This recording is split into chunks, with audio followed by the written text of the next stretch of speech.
ಇವತ್ತು ನಾವೆಲ್ಲ ಕಾಂಗ್ರೆಸ್ಸಿಗರು ಅಂತ ಏನು ನಮಗೆ ಒಂದು ಬಿರುದಿದೆ, ಕಾಂಗ್ರೆಸ್ ಸದಸ್ಯರಾಗಿ ನಾವೇನು ಇದ್ದೀವಿ, ಈ ಇತಿಹಾಸ ಬೇರೆ ಪಾರ್ಟಿಯವ್ರಿಗೆ ಇರ್ಲಿಕ್ಕೆ ಸಾಧ್ಯ ಇಲ್ಲ. ಈಗ ಬಿಜೆಪಿಯವರು ಏನು ಇತಿಹಾಸ ಹೇಳ್ತಾರೆ?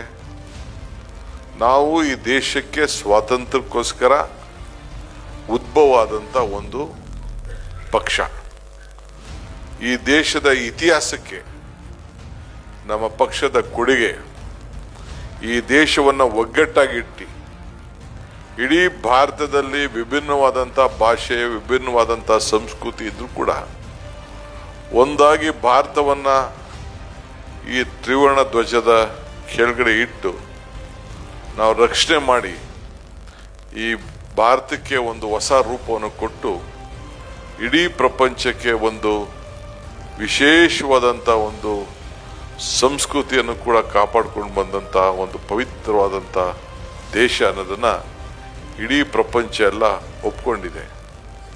ಅದಕ್ಕೆ ನಾನು ಅನೇಕ ಸಂದರ್ಭದಲ್ಲಿ ಹೇಳ್ತಾ ಇರೋದು, ಕಾಂಗ್ರೆಸ್ ಶಕ್ತಿನೇ ಈ ದೇಶದ ಶಕ್ತಿ, ಕಾಂಗ್ರೆಸ್ ಇತಿಹಾಸನೇ ಈ ದೇಶದ ಇತಿಹಾಸ. ಕಾಂಗ್ರೆಸ್ ಯಾವಾಗೆಲ್ಲ ಅಧಿಕಾರಕ್ಕೆ ಬಂದಿದೆ ಎಲ್ಲ ವರ್ಗದ ಜನರ ಬಗ್ಗೆ ಚಿಂತನೆ ಮಾಡ್ತದೆ.